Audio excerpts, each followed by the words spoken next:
ಶಾಲೆಯಲ್ಲಿ ಮಾಡಿದ್ದಾರೆ.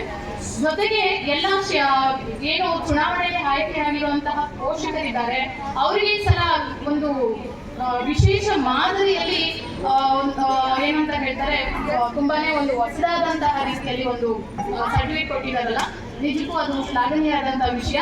ಇದನ್ನ ನೋಡಿ ಸ್ವಲ್ಪ ಆಶ್ಚರ್ಯ ಕೂಡ ಆಯಿತು.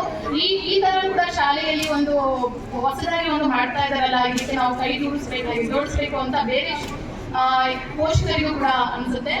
ಇಲ್ಲಿ ಮಕ್ಕಳಿಗೆ ಅರಿವನ್ನ ಮಾತ್ರ ಮೂಡಿಸ್ತಾ ಇಲ್ಲ, ಜೊತೆಗೆ ನಾಯಕತ್ವದ ಗುಣ ಕೂಡ ಇಲ್ಲಿ ಮಕ್ಕಳಲ್ಲಿ ಬೆಳೆಸ್ತಾ ಇದ್ದಾರೆ. ಇನ್ನೊಂದು ವಿಷಯ ನಾನು ಅಬ್ಸರ್ವ್ ಮಾಡಿದ್ದೀನಿ, ಲೀಡರ್ಶಿಪ್ ಕ್ಲಾಸ್ ಅಲ್ಲಿ ಏನು ಲೀಡರ್ ಇದ್ದಾರೆ ಅವ್ರಿಗೂ ಕೂಡ ಇವತ್ತು ಏನ್ ಮಾಡಿದ್ದಾರೆ, ಸನ್ಮಾನದ ರೀತಿನೇ ಆಯ್ತು. ಆ ಮಕ್ಕಳಿಗೂ ಕೂಡ ಬೇರೆ ಮಕ್ಕಳಿಗೆ ಏನಾಗುತ್ತೆ, ಖುಷಿ ಆಗುತ್ತೆ.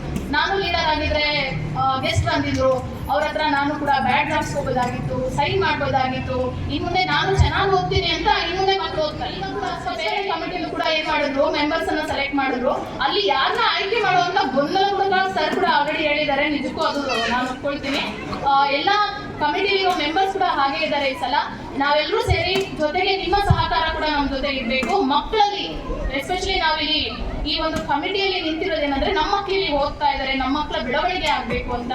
ಎಲ್ಲಾ ಮಕ್ಕಳು ಏನ್ ಮಾಡ್ಬೇಕು, ಪಾರ್ಟಿಸಿಪೇಟ್ ಮಾಡ್ಲೇಬೇಕು, ಚೆನ್ನಾಗಿ ಓದಬೇಕು, ಅರಿವಿನ ಜೊತೆಗೆ ನಾಯಕತ್ವದ ಗುಣಗಳು ಬೇಕು. ಎಲ್ಲೇ ಹೋದ್ರು ಕೂಡ ನಿಮ್ಗೆ ಏನ್ ಕೇಳ್ತಾರೆ, communication skill main, marks cards ಯಾರು ನೋಡೋದಿಲ್ಲ. ಎಲ್ಲರೂ ಚೆನ್ನಾಗಿ ಓದಿ ಒಳ್ಳೆ ಮಾರ್ಕ್ಸ್ ಅನ್ನ ತಗೊಳ್ಳಿ. ನಿಮ್ಗೆ ದಾರಿ ಮಾಡ್ಕೊಡ್ತಾ ಇದ್ದಾರೆ ಶಾಲೆಯಿಂದ, ಆ ದಾರಿಯನ್ನ ನೀವೇನ್ ಮಾಡ್ಬೇಕು, ಮುಟ್ಟಬೇಕು, ಕೊನೆವರೆಗೂ ತಲುಪಿ ನಿಮ್ಮ ಗೋಲ್ ಏನಿದೆ ಅದನ್ನ ಅಚೀವ್ ಮಾಡಿ.